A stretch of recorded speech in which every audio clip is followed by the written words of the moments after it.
नमस्कार दोस्तों, स्वागत है आपका हमारे YouTube चैनल पर। दोस्तों, बात करेंगे आईपीसी की धारा 120 बी क्या है, इसमें सज़ा और जुर्माने का प्रावधान क्या है, पुलिस इसे कब और कैसे लगाती है।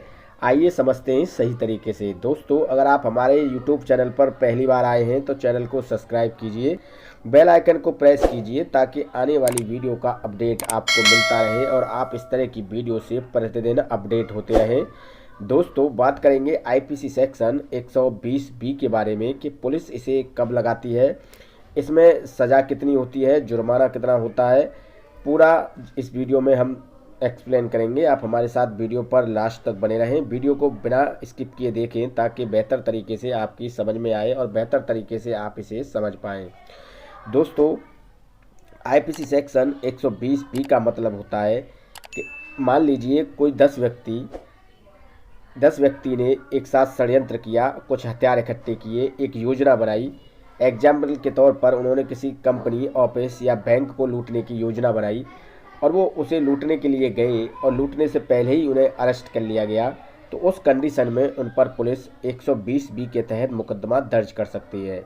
या फिर मान लीजिए कि वो बैंक के अंदर दाखिल हो गए और बैंक को लूट लिया या किसी ऑफिस या कंपनी को लूट लिया, पर तभी पुलिस आ गई, तब भी पुलिस उस केस में 120 भी उन पर दर्ज कर सकती है। इसके अलावा मान लीजिए एग्जाम्पल के तौर पर वो किसी बैंक में घुसे, बैंक को लूटने के लिए 8 या 10 लोग, और उन्होंने एक षड्यंत्र किया इस बैंक को लूटना है, और बैंक को लूटने से पहले यानी कि वो 1 रुपया भी बैंक से नहीं ले पाए और तभी पुलिस ने उन्हें दबोच लिया यानी कि अरेस्ट कर लिया। तो पुलिस उस कंडीशन में उन सभी आरोपियों पर आईपीसी सेक्शन 120 बी के तहत मुकदमा दर्ज कर सकती है और मुकदमा दर्ज करने के बाद उन्हें कोर्ट में पेश कर सकती है। यह एक संगीन अपराध है, इसमें बेल इतनी जल्दी नहीं मिलता है और यह एक कॉम्जेबल ऑफेंस है और नॉन बेलेबल ऑफेंस है, यानी कि इसमें 7 साल तक की सज़ा का प्रावधान भी किया गया है। इसमें 7 वर्ष तक की सज़ा मजिस्ट्रेट कोर्ट के द्वारा सुनाई जाएगी। इसके अलावा दोस्तों, इसका मुकदमा लोअर कोर्ट में भी चल सकता है, सेशन कोर्ट में भी चल सकता है। अब अगर एक दूसरे तरीके की बात करें कि दूसरा तरीका और है जिसमें भी 120 बी का प्रयोग किया जाता है, वो क्या होता है कि मान लीजिए कोई एक व्यक्ति बैंक से लोन लेने के लिए गया।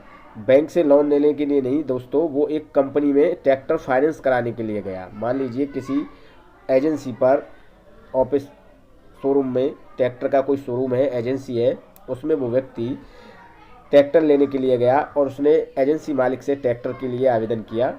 तो उस एजेंसी के मालिक ने उससे कहा कि ठीक है, आपका लोन सैंक्शन हो जाएगा और हम आपको ट्रैक्टर दे देंगे, आप कुछ दस्तावेज ले आइए। और वो व्यक्ति दस्तावेज लेकर उनके यहाँ पर गया और उन्होंने वो कागज़, वो डॉक्यूमेंट किसी लोन कंपनी को फॉरवर्ड कर दिए और लोन कंपनी ने बिना वेरिफिकेशन किए, बिना जांच पड़ताल किए ही उसका जो है लोन सैंक्शन मंजूर कर दिया। पर ये उसे नहीं पता, जिस व्यक्ति ने लोन कराया है, कि मेरे नाम पर लोन सैंक्शन हुआ है या नहीं हुआ है। और वो वैसे एजेंसी मालिक के अकाउंट में आ जाते हैं और एजेंसी मालिक का जो है वो कई और लोन भी करा लेता है उन्हीं कागज़ों पर, अलग अलग लोन कंपनी से। दोस्तों, जब लोन कंपनी को ये पता चलता है कि एक ही व्यक्ति के नाम पर इतने लोन हो रहे हैं, तो वह व्यक्ति इसकी कंप्लेंट पुलिस से करता है और इसमें जो है धोखाधड़ी आईपीसी सेक्शन 420 के तहत 120 बी भी इसमें जो है ऐड की जाती है। 120 बी इसमें क्यों ऐड की जाती है? क्योंकि इसमें कई लोग इन्वॉल्व थे, जैसे कि बैंक का एजेंसी मालिक इन्वॉल्व था, उसके साथ कुछ और लोग भी थे जो इसमें लोन की वेरिफिकेशन करते, उन्होंने भी कोई वेरिफिकेशन नहीं किया और इन्होंने एक सोची समझी साजिश की, एक षड्यंत्र रचा कि कैसे जो है लोन कंपनी को करोड़ों रुपए का चूना लगाया जाए, यानी कि किस तरीके से लोन कंपनी को करोड़ों रुपए का नुकसान पहुंचाया जाए। इसलिए इसे एक षड्यंत्र माना जाता है। इस षड्यंत्र के तहत आईपीसी सेक्शन 120 बी पुलिस जो है इसमें ऐड करती है। इसके साथ साथ ही अगर लोन का इस तरीके से फर्जीवाड़ा पाया जाता है तो उसमें 420 बी ऐड की जाती है। 420 बी के साथ 120 बी को भी ऐड किया जाता है। वही अगर हम एग्जाम्पल के तौर पर समझें, कहीं पर कोई व्यक्ति किसी का मर्डर करता है और वो मर्डर करने से पहले 4-6 लोग होते हैं और वो षड्यंत्र करते हैं किसी का मर्डर करने के लिए, तो उसमें भी पुलिस जो है 302 के साथ साथ 120 भी जरूर ऐड करती है, क्योंकि 4-6 लोगों ने एक सोची समझी साजिश की, षड्यंत्र रचा और इस षड्यंत्र के तहत किसी का मर्डर किया, किसी की हत्या की।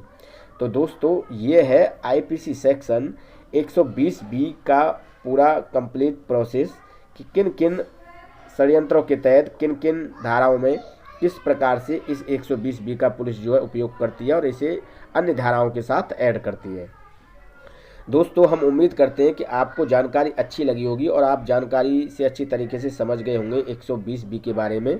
वीडियो अच्छा लगा हो तो एक लाइक कीजिए, दोस्तों में शेयर कीजिए और चैनल पर अगर पहली बार आए हैं तो चैनल को सब्सक्राइब कीजिए ताकि इस तरह की वीडियो का नोटिफिकेशन सबसे पहले आपको मिलता रहे।